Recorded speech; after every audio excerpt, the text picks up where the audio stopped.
Good evening. My name is Kendra Straub and I work here in the Smokies in the superintendent's office. Welcome to the virtual public meeting for the proposed updates to the fee program. First, we would like to cover a few housekeeping items. All participants other than our presenters will be in listen-only mode throughout the duration of the meeting. That's to reduce background noise so that all participants can hear the entirety of the presentation. Shortly, when the meeting starts, the chat function will no longer be activated. We request that all questions be put into the Q&A function, which you should see on the bottom of your screen. You can add questions at any time during the presentation, and in fact, many of you are already doing so. At the end of the presentation, we will have a Q&A session in which we will try to address as many questions as time allows. Now, I would like to turn it over to Superintendent Cash.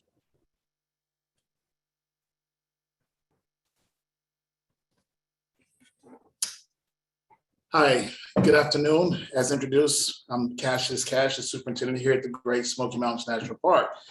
First of all, let me just say thank you for taking time out of your busy schedule to spend an hour with us to talk about the proposals that I'm sure many of you have seen or heard about or have seen in the news by now.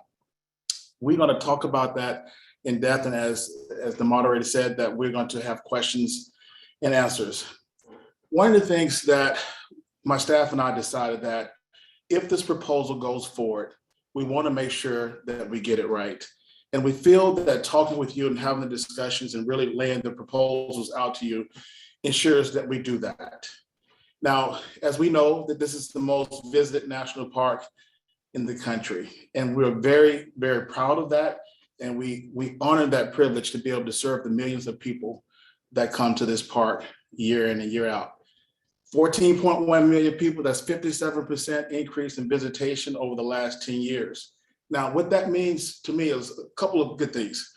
One is that we have millions of new visitors that are coming to the park for the first time and discovering their new love for being out in the natural world.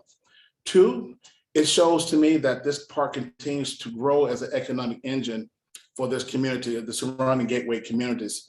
For example, for every federal dollar that is spent, $50 are returned back to our surrounding communities. I would say that's a pretty good deal.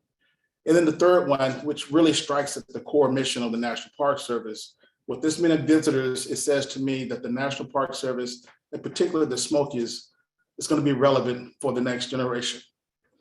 Now, I'm not naive to not believe that some of you oppose the proposals. And I want to talk to you this evening. Hopefully through the presentations and through the questions and answers, that you'll hear three things that served as my motivation. And I will go as far as to say as my inspiration. One are the employees at this park. These employees at the park bring it every day. And as we've gone through the significant increase in visitors, they simply need help.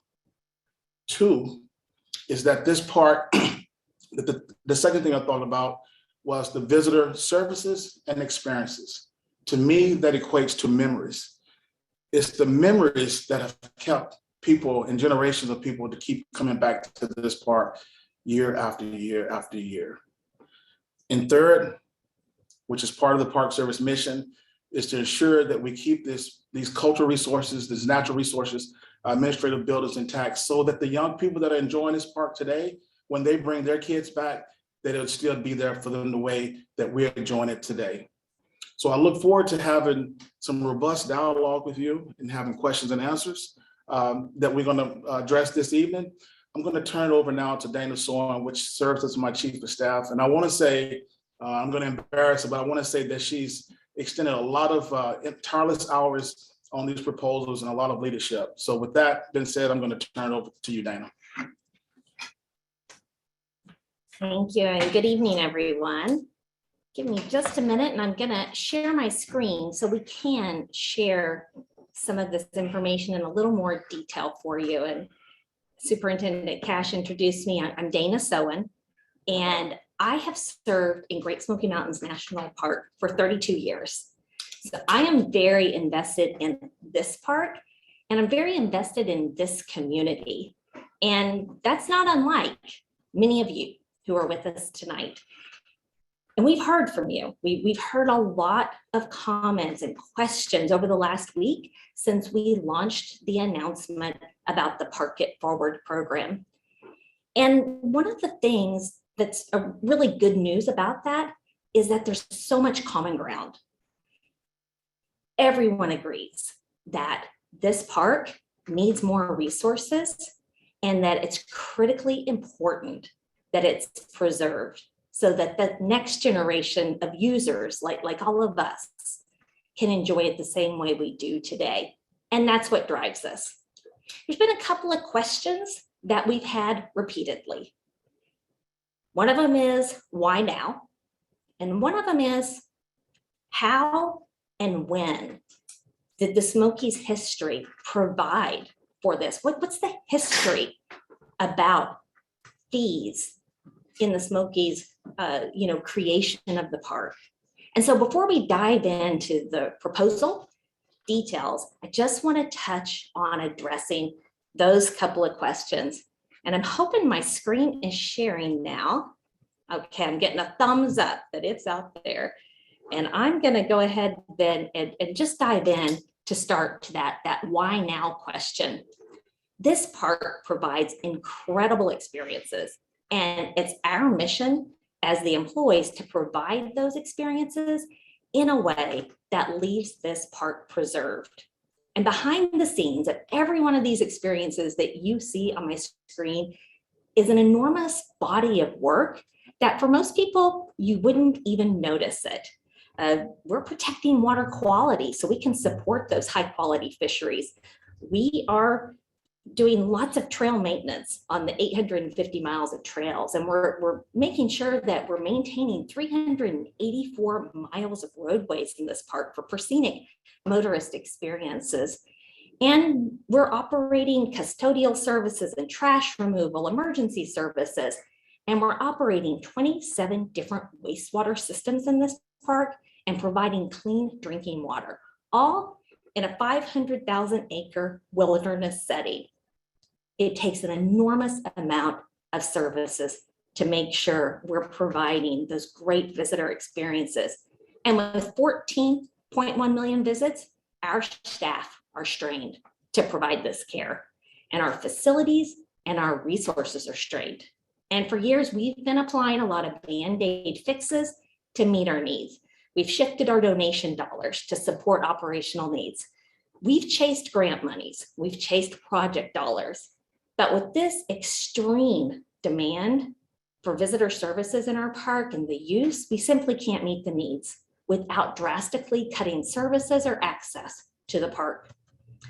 In the last 10 years, as Superintendent Cash said, our visitation has increased 57%. And this is not just a pandemic response.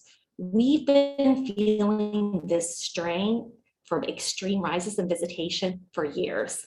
During the same time frame, park visitation around the country has increased at about 7%.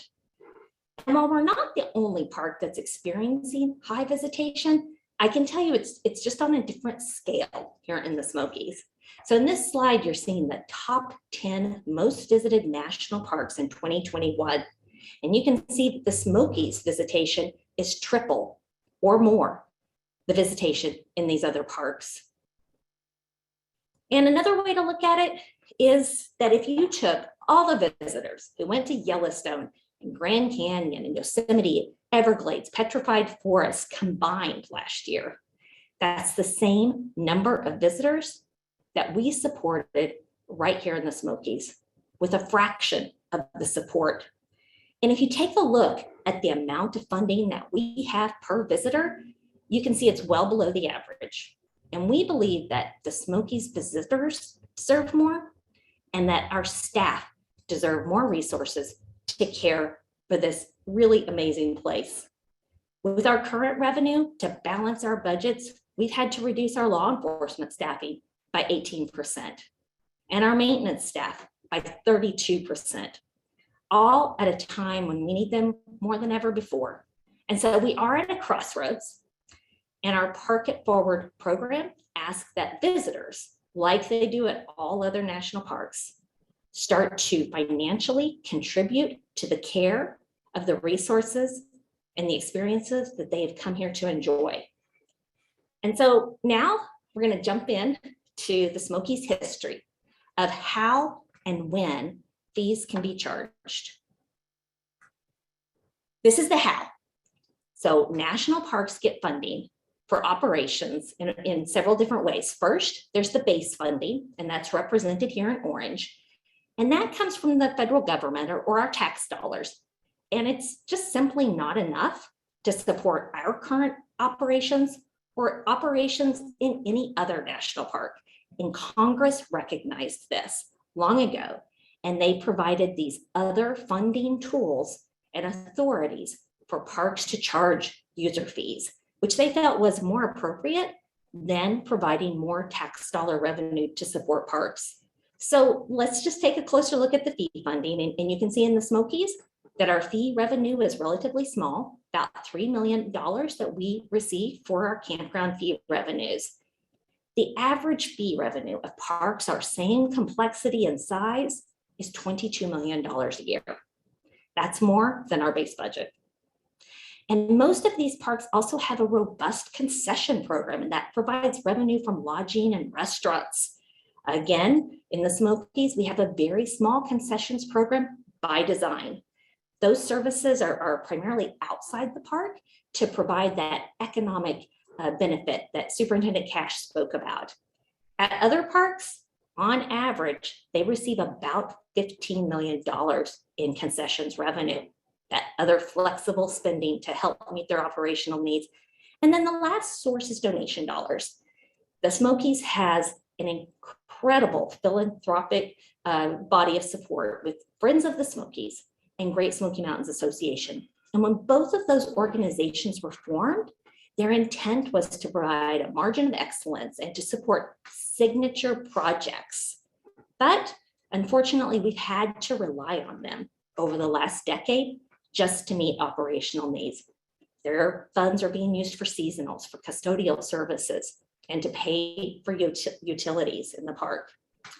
In total, these extra revenue sources provide about 20% of the Smokies budget. In comparison to the other parks, again, our same complexity and size, it provides 60% of their operational needs.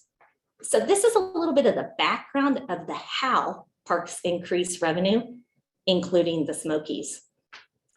But now we get into the question about the Smokies history of how and when fees can be charged. This is the most asked question that we've received. And it's a hard answer to give. And like most descendants, the descendant family that I married into 31 years ago from the Sugarlands and the Elkmont areas of the park, we've long heard the story about the promise of free access that was given because of the descendants selling their lands for the creation of this great park. And while they did receive pavement, this was still a significant sacrifice. They gave up their communities, their way of life. And then our tribal neighbors, they experienced two great periods of sacrifice, both in the 1800s when they were forcibly removed from their ancestral tribal lands. And then again, some of them at the time of the park's creation. These are hard stories. And it's very frustrating for descendants to hear that there simply just were no agreements for forever free access at the time of the park's creation. Not in the enabling legislation for the park, not from President Roosevelt, not in the hundreds of historical documents and deeds, and not when the logging companies sold their land for the creation of this park, making up about 85% of park lands, and not when individuals sold their lands for the creation of the park. Stories. So why can't we charge an entrance fee if there aren't any agreements? That's what leads us to this next question. And it all comes down to the state of Tennessee and a deed restriction that they put in place more than a decade after the park's establishment. In 1951, the state of Tennessee transferred the deed for Newfound Gap Road and Little River Road to the park with a deed restriction that stated no tolls could be charged to use those two roads. This single deed restriction affects us today because of a federal statute in Title 16 that says if we can't charge tolls on our primary roads, then we can't charge tolls to use the roads elsewhere in the park or entrance fees. Now, this deed restriction does not prohibit the park from charging user fees. That authority is given under the Federal Land Recreation Enhancement Act, or FLREA. And this allows us to charge for things like camping in our front country and our backcountry. And parks can also charge for parking under this authority, either in addition to entrance fees or as a standalone user fee. And several park units that don't charge entrance fees charge for parking under this authority. In the Smokies, all fees collected under this authority stay in the Smokies for the direct benefit of visitors, thanks to Senator Bill Frist of Tennessee, who in 1998 introduced legislation in the Land Water Conservation Act to ensure that this fee money would stay right here in the Smokies. And we believe the time is now to more fully use this authority to help take care of the Smokies.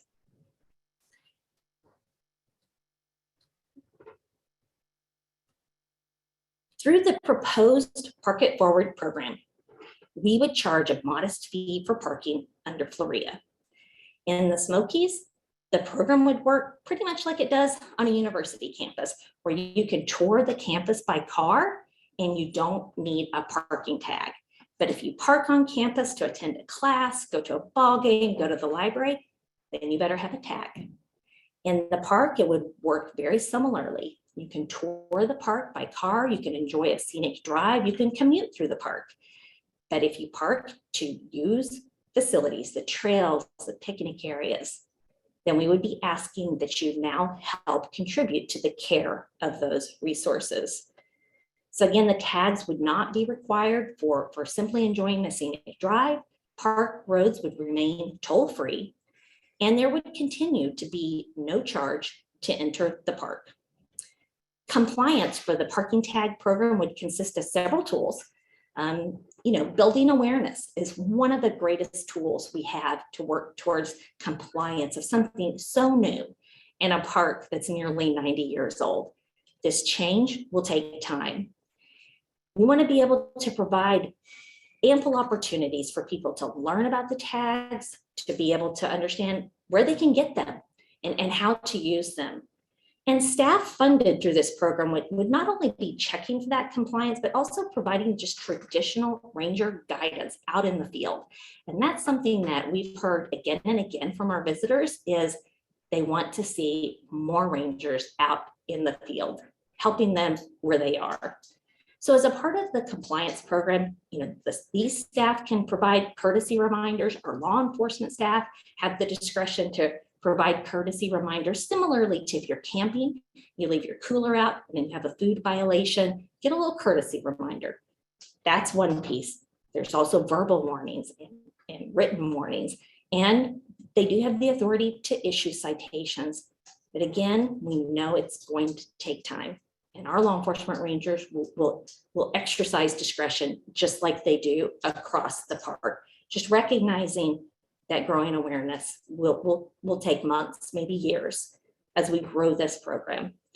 And the tags would be available in advance through our online store with our partner, Great Smoky Mountains Association and the Smokies store, and also on site through automated fee machines and visitor centers and other venues outside the park, and stores and hotels. We want to make them widely available so people have the opportunity to participate easily. And our intent is not to use the tags as an economic barrier. We would not limit the tag sales to limit or cap visitation in the park. The tags also will not guarantee a parking spot at a specific location. Parking would just continue to be available on a first come, first served basis. And that will require trip planning for people who want to go to, one of the 7 or so sites that are the most popular, busiest sites in the park, where there just simply isn't enough parking to meet demand. And we can't build enough parking to meet the demand that people have to hike Alum Cave Trail and Laurel Falls Trail. Just simply isn't enough space. But in the future, we also plan to eliminate the out of bounds roadside parking to protect our resources, to improve the pedestrian and motorist safety, and to improve traffic flow through these congested areas. With our high visitation and reduced staffing that we've been experiencing, this poor parking, poor stewardship behavior has really developed over the last several years. And it's just no longer acceptable for people to tear up our roadsides and block traffic when parking. And this change won't happen overnight, but we are taking steps in the right direction. So as a part of the how, let's also talk about the scope of the program and how it would help meet our revenue goals. So from our 14.1 million visits, we know that this equates to about 5 million vehicles. And we also know that based on survey data, that about 13% of our visitors spend very little time outside of their cars. And we can assume they're driving through and would not need a tag. This program will not change the way those visitors tour the park. So based on the number of times visitors come from our surveys, we estimate that about 3 million vehicles would be required to have a parking tag. So depending on the type of tag you choose, the final pricing point of the tag, we believe we can achieve our revenue goals at a very modest parking tag rate. Again, the intent is not to have an economic barrier because of this program. That's our goal. We propose a daily parking tag of $5, a parking tag for up to 7 days for $15, and an annual tag really targeted for our local residents at $40, who we know are going to come multiple times a year, and we want to make it more convenient. The proposed rates and duration were determined by considering a comparison of rates for similar access on both private and other public lands. And the average parking rate in gateway communities where parking fees are charged is $15 per day and $68 per month. The national park sites where parking fees are currently charged, the average rate is about $9 per day and $50 per year. These monies, again, would stay in the park and be used to directly benefit our visitors, like increasing our law enforcement presence and coverage and emergency response times, increasing facility maintenance and preventative maintenance to help those facilities last a little longer, and increasing our educational programs and habitat restoration directly related to recreation like wildlife viewing and fishing. These funds would allow us a chance to address the needs of today in a manner that provides that long-term stewardship for the future. So that's both the why and the how for the Park It Forward program. And now I want to spend just a few minutes on the other fee program changes we're introducing, and that is to increase our camping fees in both our front country and our backcountry. Both of these fees are also charged through the Floria Authority, and we haven't increased these fees in alignment with inflation. It's been 10 years since we increased the backcountry fees and 6 years since we increased the front country fees. So the backcountry fee program was implemented in 2013, and we've seen steady use since then. And that's important because when we implemented this fee, we had a lot of people that thought that use would decline. But you can see that didn't happen. In fact, we've had some of our highest years on record in this 10-year period, and we've experienced a 39% increase in backcountry overnight use since the program was implemented. And it's came at great benefit to our users. So with the user fees, we provide 7-day coverage in our office to be able to provide really critical trip planning advice. They're fielding 17,000 calls a year, providing guidance on where to camp, access, how to get there, trail routes to get there. And they're giving them really good safety messages and preventative search and rescue to help them prepare for a Smokies experience. We've hired in the backcountry 2 law enforcement rangers. We've also been able to perform campground maintenance, and we've worked with volunteers and trail partners to leverage those monies as we work together to provide those maintenances. And with our current fee rate, we've maximized our staffing and our field presence based on our current revenues. So the proposed fee increases are critically important to ensure that we can continue to provide this level of service even with inflation and to be able to grow the program into the future. So here's the current range of backcountry fees in parks with similar programs. And the average cost for a single night in these parks is $17.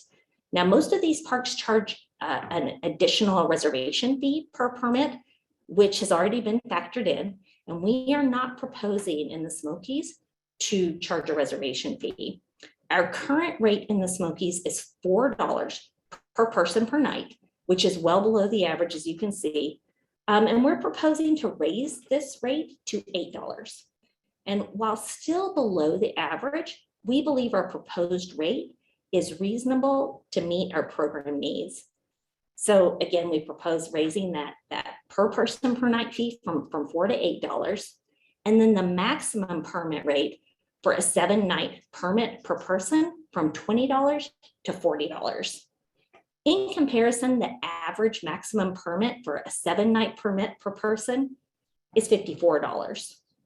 And then we also propose raising the Appalachian Trail through hiker permit to $40.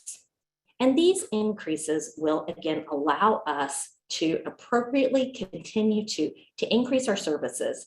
And here's just a quick snapshot again of how we'll use those funds, both to allow us to continue to provide that critical campsite maintenance in the backcountry patrols with our law enforcement rangers, increasing those patrols and adding some new trip planning tools to help people even more before they get out in the backcountry. And now to the front country fee increases we're proposing.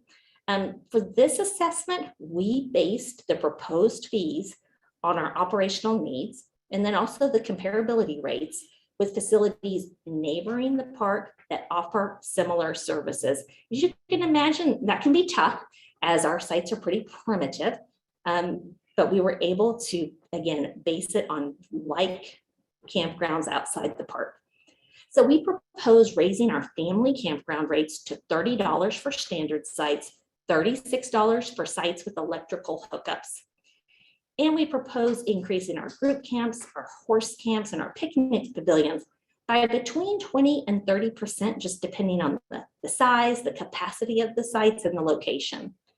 And the differences between the sites are based on the amenities that are available at each one of those sites. And you can find a full breakdown by site on our website if you want to look at each one of those in detail. We also propose increasing the daily rental rates for the Appalachian Clubhouse and the Spence Cabin in Elkmont to $300 for the Appalachian Clubhouse and $200 for the Spence Cabin, no matter the day of the week. These fees will directly support our campground operations and maintenance to, again, provide those high quality visitor experiences that the public has come to expect. And it's critically important for our staff to be able to have the resources to provide those kind of resources. And again, all the fees stay in the Smokies. Just like the proposed Park It Forward fees will stay in the Smokies to be able to support this great park. So that's the end of our proposal, including again the why, that the time is now to implement these fees, and the how and the what we'll be spending these fee revenues towards. And with that, we'd like to try to answer any questions that you may have.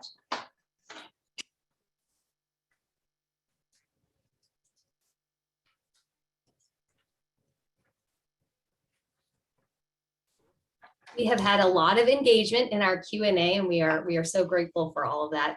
Thank you to everyone who has already submitted questions. You can continue to submit questions for the remainder of the meeting, and we will try to address as many as we can. To start off with, We've had some questions about tribal access as it relates to the parking tag program. Yes, thank you, Kendra. And also let me extend my thanks to folks. The questions are coming in, very good questions. In regards to tribal citizens, particularly the Eastern Band of the Cherokee, we have a unique relationship with the federally recognized tribes, and that is rooted in the Constitution and further solidified with treaties, laws, statutes, and court cases. Out west, or any park that have entrance fees, that has been under a longstanding Park Service regulation to allow tribal members for traditional purposes to have access to National Park System lands. If this proposal moves forward with the parking fee, that would be the same as well, with that, to allow Native American citizens to have access for traditional purposes as well. Thank you. We've also had a number of questions about discounts related to residents of counties that border the park. Yep, I've had that question quite a bit here locally as well. So when we designed the format that Dana has gone over, the price of it, we kept in mind the price sensitivity. We wanted to make sure that this is not an economic barrier, first of all, for people to continue to enjoy their park.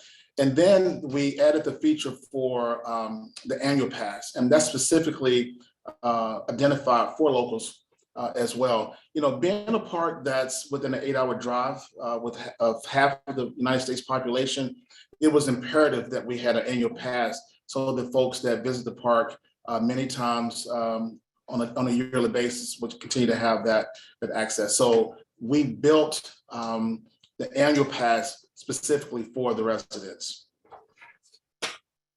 Thank you, Superintendent Cash. We've also had a lot of operational questions and how the parking tag will be implemented. One of them is, is the parking tag, or would the parking tag be per person or per vehicle, and could it be transferred between vehicles? Okay, thank you. The parking tag is per vehicle, not per person.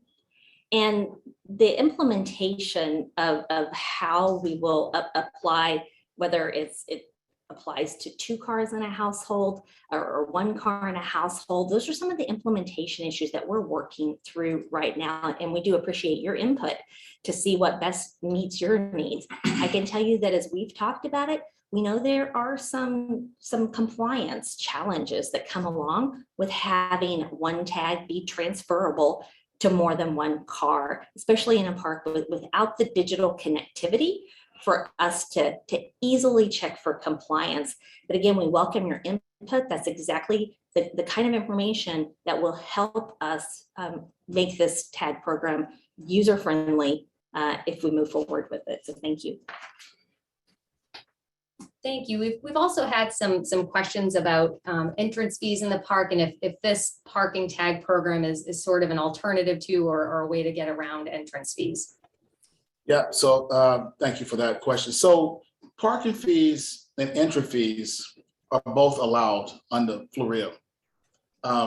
Congress passed this law particularly because they understood that the appropriated dollars that we get on an annual basis could not cover all of our associated costs with providing services to the millions of visitors that we get on an annual basis. So Dana's gone extensively over the reason why we can't charge an entrance fee. So management here, me namely, chose to use what we call expanded amenity authority under FLORIA. And that's where the parking fee comes into play. And because we have, as I said before, because we have the deed restriction, we only had one option with that. So it's not a way to get around, it's just exercising what's already under the law. Dana also mentioned that there are some parks that actually exercise both expanded amenity fee and the entrance fee. But so that's where we are. Thanks. Thank you, Superintendent Cash. We've also seen several questions that really all get at how or would the parking tag program relieve congestion? Is it going to solve parking issues? Well, the parking tag in and of itself will not solve the congestion issues that we have in the park. The tags will not be capped. They won't be limited to try to limit visitation. The tags will not be tied to a reservation across the park.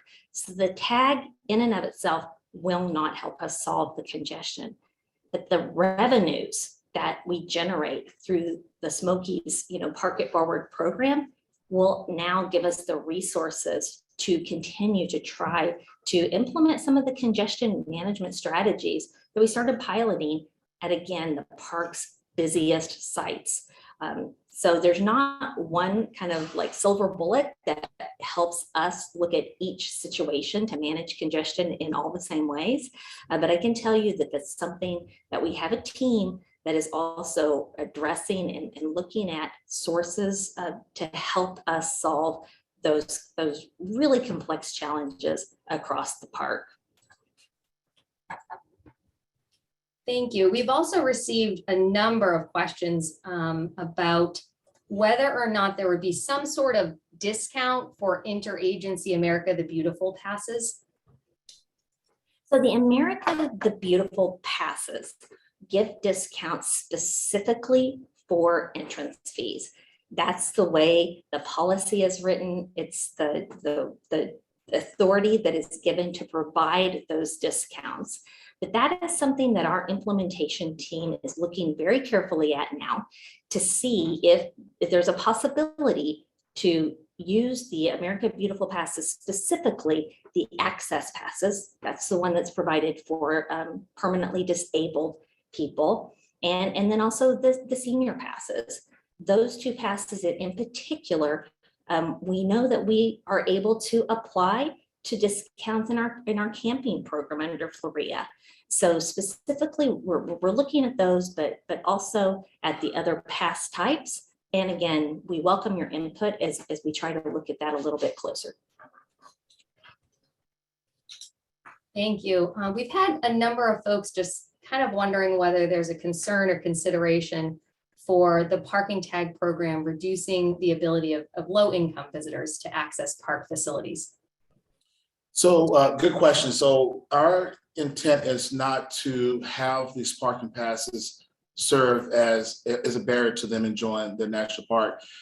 As a matter of fact, we were very conscientious about being price sensitive when we outline the different levels of costs associated with the days the parking passes would be good for. And if you remember the comparisons that Dana showed within her presentation, hopefully you can see that we were still below on a lot of passes that are comparable to what we're proposing. We're still below those costs. So we were very sensitive to that. And again, it's not our intent to have this pass be as an economic barrier. Another thing that I wanted to pinpoint that there are at least 7 free days that is recognized on a national level by the National Park Service.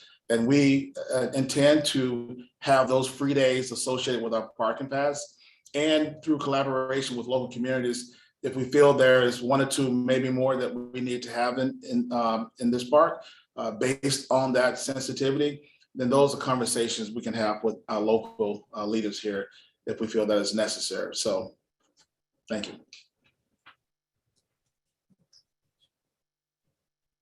Thank you. And the next question really is around, if this program were to be adopted and the park received that additional revenue, what would some of the park's priorities be for utilizing that revenue? Yeah, so good question. So one of the things that Dana gave a couple of stats on was the amount of law enforcement we've had to reduce over the years. We've had to make some tough decisions.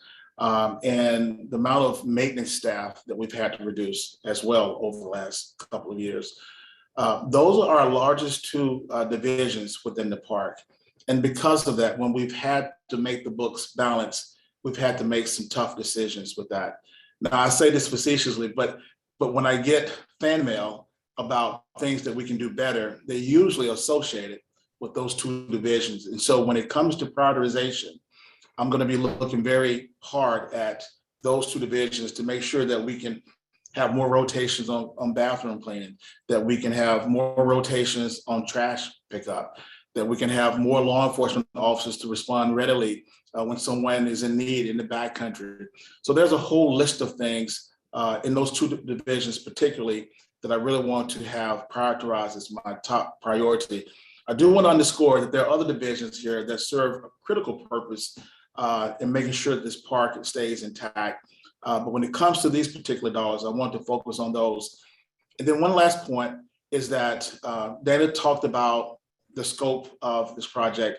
You know, those monies that stay within the park are not all for jobs. There are guidelines and regulations to how we can spend those monies. And some of that is associated with how much we put into infrastructure.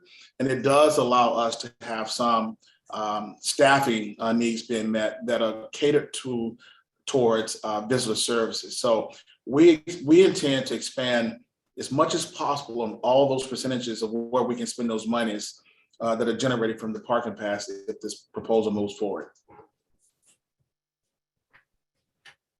Thank you. We've had some questions also about just where the parking tag would be required. Would it be all parking lots within the park?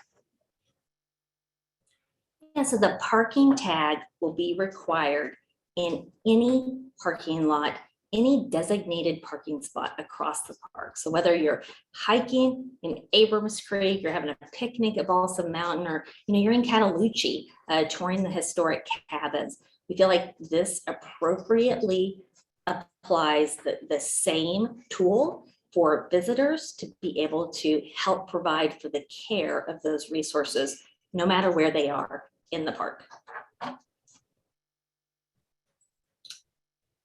Thank you. And we've had a number of questions regarding enforcement of the parking tag if the program were to be adopted, and could tickets be written, and how would the park enforce it?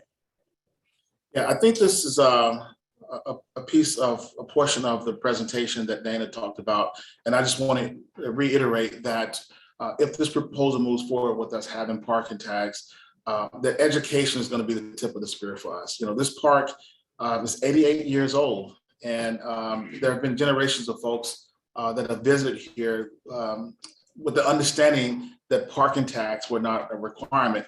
And we don't expect for that switch to flip overnight. And so education is going to be the first leg of how we bring up the park, people understanding what the needs are. And also, as Dana said, we always give our officers discretion, but I assure you that we will be talking with our law enforcement officers to get in alignment with that. This is how we want to roll this out. And another way that I look at it too, some people say, well, what happens if I don't, have a parking tag or whatever? We don't catch everybody that speeds through the park, right?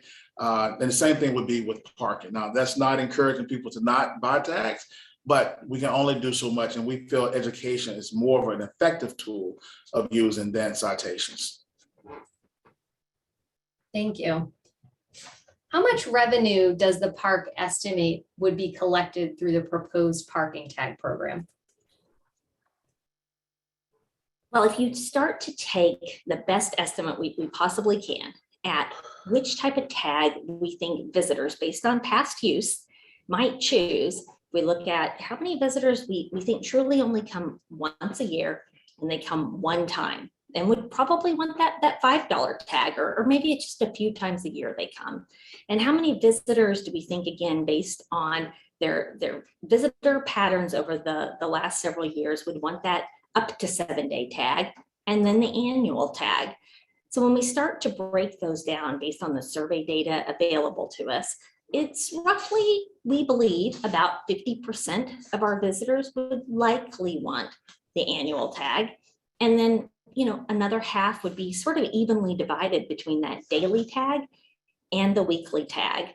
So that's our very gross estimate. And again, we're basing that on the 3 million vehicles that we believe will likely need the tag.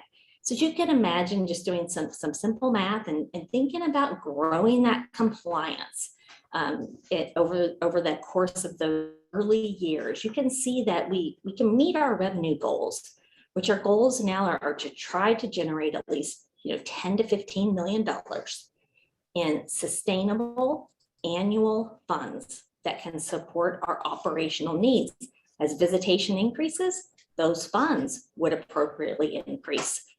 Visitation takes a dip, the funds would appropriately decline. That's our goal. And again, we believe, especially based on as we grow compliance, that we're going to be able to meet the revenue goals. Thank you. And a number of participants have been asking a variety of questions about out of bounds parking and sort of, what is it and how does the park plan to eliminate it? Won't this potentially reduce the amount of parking that's available to visitors? Well, if you've been to the park over the last couple of years, you've seen the out of bounds parking. Again, at about 7 locations, Alum Cave parking, Laurel Falls parking, our Grotto Falls, Trillium Gap parking on Roaring Fork Motor Nature Trail, and then a couple of areas you might not even expected, but during a couple of months of the year at Big Creek, and then a couple of other months at Deep Creek, and then Cleveland's Dome, Cades Cove. Those are the locations where we really have congestion issues, and we really have serious out of bound parking issues. And again, it's grown over time as the demand has far exceeded the amount of available parking. It's our job to make sure that we're preserving those roadside corridors and we're providing safe access. So we believe it's vitally important for us to eliminate that unsafe parking and parking that is destroying some of those roadside communities and the infrastructure associated with road shoulders. So yes, there will be less opportunities for people to have that behavior of parking wherever they want to, even if it's unsafe and it's tearing up the resources. It's the best thing for the park though. And it's the best thing to protect the safety of the visitors getting out of their car and accessing that trailhead, walking along a really busy roadway, 2-way traffic on a mountain road, people coming through there and then having to dodge, several family members as they're trying to make their way to the trailhead. We are looking, as I said, at those locations to see how we can accommodate access in a better, safer way. And so it could be that, as we start to eliminate that roadside parking, we're also trying to provide more options for people. Perhaps we might be able to look at some pilot shuttle systems. We experimented a little bit with that at Laurel Falls. So our goal is to provide high quality, safe access. We cannot build our way out of providing that by building more parking areas. We'll never have enough parking areas to provide the level of demand that we have for those trails. We're hoping that people, when they get to those spaces and find the parking lots are full, that they'll start letting us help them a little bit with trip planning, picking the time of year, picking the time of day, picking some other similar locations with 150 different trails, 850 miles of trail in the park. There are plenty of options for people to experience a trail experience if we can just help them find some of those spaces and spread out our use appropriately. So those are some of our goals as we, again, we feel start to appropriately address those congestion issues with the roadside parking. Thank you. There's been several questions asking about exemptions or some sort of discount for descendants of families who sold their lands to the states of Tennessee and North Carolina for the park to be created. Yeah, thank you. So as the proposal stands now, and again, I just want to keep saying that we welcome any comments that you have through our a Pepsi program. That this is something that we need to further consider. But as the proposal stands now, that's not a feature of that type of discount being incorporated into the proposal. I just want to reiterate again that when we came up with these price points, that we wanted to make sure that those price points were as inclusive as possible and then secondly, as I mentioned, that this would not be a social economic barrier for folks that want to continue to enjoy the national park. One thing I will mention in regards to the descendants that there's questions. I know I've personally received questions about what we need a parking tag to go to do decoration days or family reunions. And I just want to assure descendants in particular that we will continue to utilize our special use permit, which allows for descendants to have decoration days and family reunions at no cost. As you know, each of those visits are very unique. Some require boat shuttle, vehicle shuttles, and so forth. And so we will continue to collaborate with those descendants to ensure that that tradition, that traditional use in the park continues at no cost. Thank you. We've also received a few questions from park volunteers who've joined the call, just about if there would be exemptions for park staff and volunteers for the parking tag. Yeah, so there, again, in the Florida Authority, there's exemptions for people who are doing business in the park. So the obvious situation is for park employees and our park partners, like the Great Smoky Mountains Association, who have employees that operate our visitor centers across the park, and exemptions also for volunteers who are doing work under a volunteer agreement. They're just like employees coming to work that day to do business of the park. Again, these are all implementation issues that we will be looking at if the program moves forward. And there are some complexities to that, as you can imagine, that we'll have to work through, because we certainly, with our 3,000 volunteers in the park, we want to make sure we're appropriately applying an exemption. For instance, if you have a one-time volunteer group who comes just to do one service day where they're picking up litter, what type of a tag might make the most sense for them? Maybe it's the one-day tag. So looking at how it's applied and the number of hours that volunteers who serve in the park would make the most sense for those tags. That's all a part of those implementation issues that we simply need to dive into and look a little bit closer at. But those are some of the first thoughts that we've had as we look at that. Thank you. If this parking tag program is adopted, would the park stop receiving that federal funding or base funding that you showed in the presentation? Well, I certainly hope not. That's not our intention for that federal funding to stop. Again, one of the things that we're trying to do here is take advantage of the opportunity that Florida provides us in that fee section that Dana talked about, and to bump up our opportunities to better serve our visitors. We will continue to get congressionally appropriated dollars. The issue again is that if we get a slight bump in our appropriated dollars, well, we average a 3% inflation rate, right, if you will, just the cost of doing business, which averages around $300-some thousand. And so that erodes our base of the spending. So it's imperative, again, that if we can increase our opportunities in the fee section of that bar graph that Dana showed you earlier, that, in my opinion, will get us a seat at the table with the other size parks like the Smokies, so that, again, we can raise that $2 per visitor up to the $15 and $18 per visitor. Because, again, we feel that our visitors deserve just as much of a service that a visitor at Yosemite or Yellowstone or Glacier, and the list goes on. Thank you. Once set, would the price of the parking tags remain the same going forward?